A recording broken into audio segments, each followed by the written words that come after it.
Moving on. The arbitration,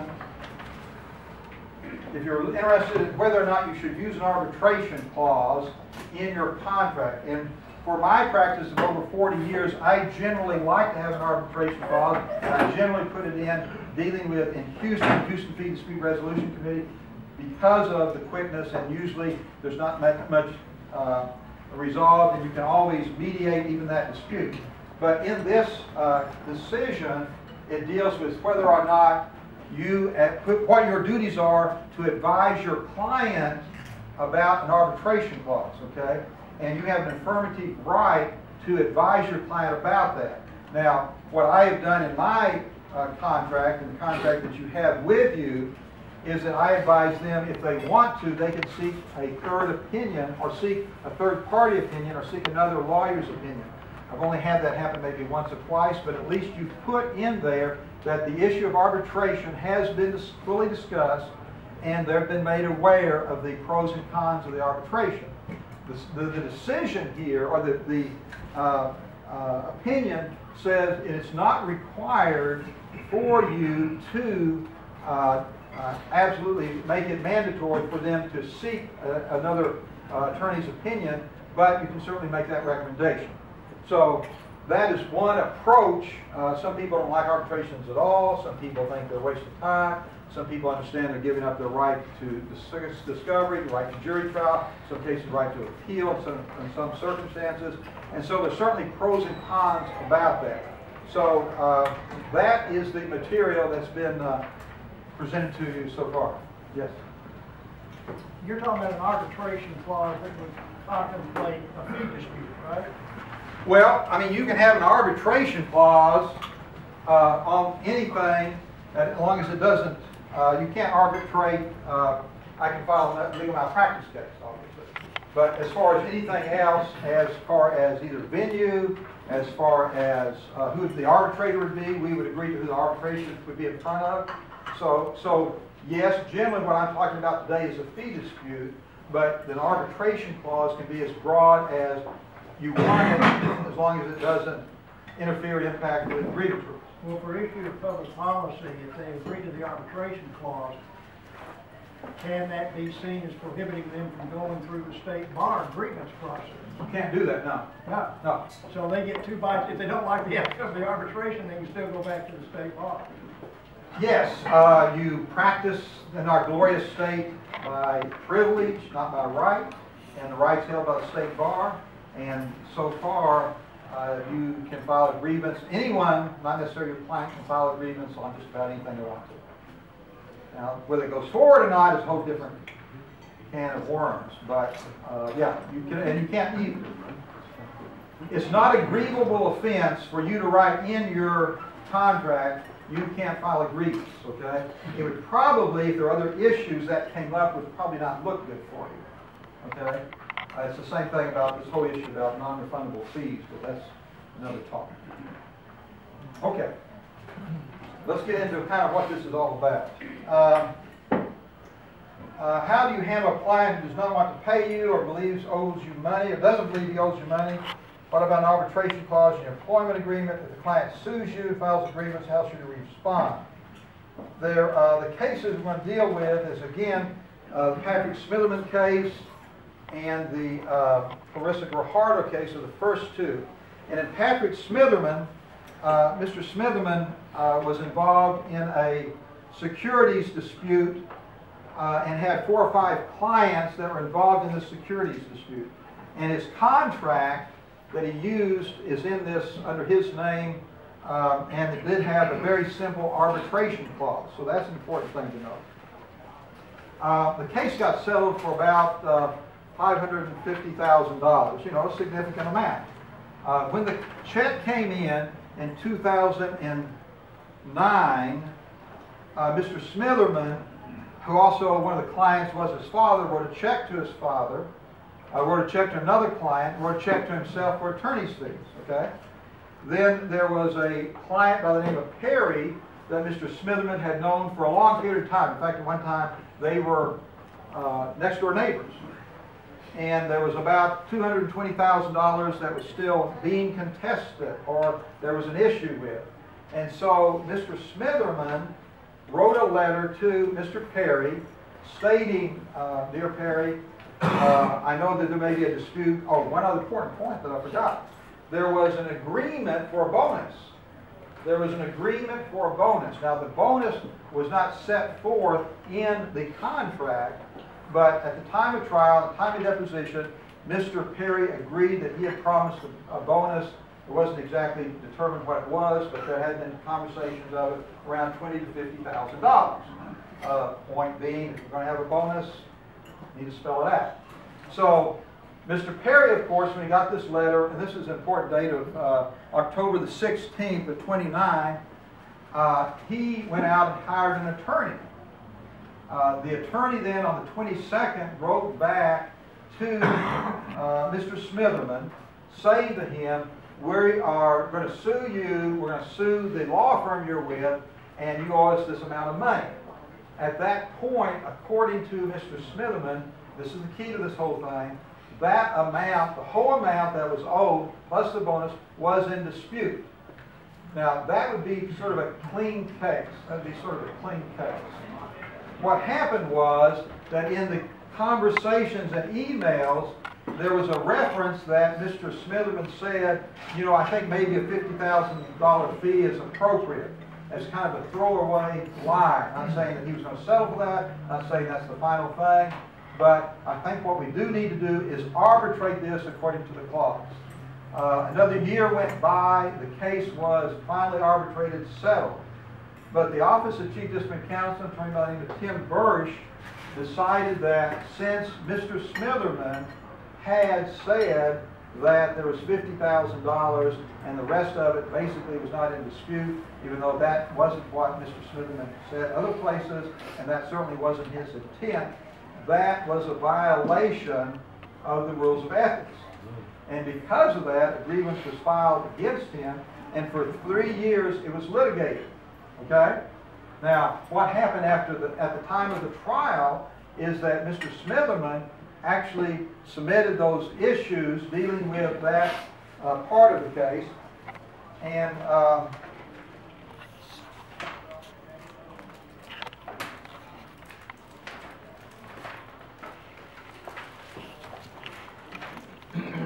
first issue was, did David Patrick Smitherman, upon receiving the $550,000 in settlement funds in which R. Bradford Perry had an interest, and upon request by Mr. Perry, failed to promptly render a full accounting regarding those funds?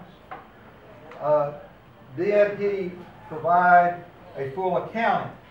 So that was the first jury issue. And with that issue, the jury said, yes, he did. He provided an accounting. The second issue, with regard to the $550,000 settlement funds, which both David Patrick Smitherman and all Bradford Perry claimed interest, did Mr. Smitherman fail to appropriately distribute the undisputed portion of the funds? And the answer was no, he didn't, because the testimony at trial was from Mr. Smitherman is the entire amount was disputed, and he did not owe the $50,000 until it had been resolved by the court, actually in arbitration. So the jury came back, and Mr. Smitherman won on both of those accounts.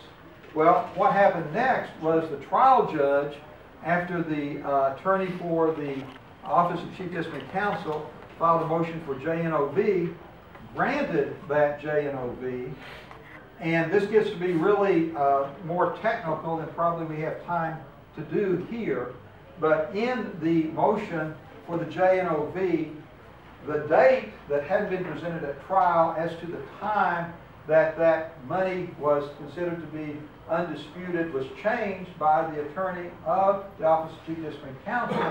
The judge went along with that, and the grievance was finalized, and he was found to have committed professional misconduct. Now, this gets even more convoluted in this form. There was a sanctions hearing about 6 months after this, and in the sanctions hearing, the Office of Chief Disciplinary Counsel, and this deals with, it's called a disciplinary rule procedure 310, and under that, there's 12 aspects to that sanctions hearing in front of either court, or in front of courts. You can't have a jury trial on that issue. So the court says shall consider, those are such things as any other previous grievances, injury to the client, injury to the profession. So the 12 sections will go through. At this sanctions hearing, the Office of Chief Disciplinary Counsel did not put on a witness or introduce any evidence, but said due to how long the case was tried and due to the difficulty of whatever, they recommended a 2 years suspended sentence. So the sanctions against Mr. Smitherman was 2 years where he couldn't practice law. Now, he did file a motion to abate the proceeding since it was before a jury, and the court granted that, and so right now his case is on appeal. So, and trying to draw what you can use from this in your own practice if there is a dispute with a client in the Smitherman case, I would conclude there are a couple of things. One, you got to be real careful whether the amount is in dispute or not. If it's not in dispute, you have to pay it. On the other hand, if there is an amount that's in dispute, you're required by both this statute and the trust rules to hold that in a IOTA account or in a trust account. And if that doesn't happen, it exposes you to this type of grievance if the client goes ahead and files a grievance. So there's a lot more to the Smitherman case. You can see in the letter, you can see in the stuff that's been written about it. If you're really that interested in it and have something similar, all this is online in the Harris County Courthouse and with the First Circuit. So I'm probably, beating a dead horse several times here, but I just want to be sure that it's clear as to the disputed and undisputed, and you have a good understanding about that. There was an arbitration clause there. They did finally arbitrate. It did get settled. So that's the Smitherman case. The second case deals with a case involving Clarissa Guajardo. And in Clarissa's case, there's a different statute dealing with unearned fee. And if you turn with me in your booklet, the case itself is set forth under tab 5. Clarissa Guajardo graduated A&M with the University of Texas, basically practices immigration law in Houston.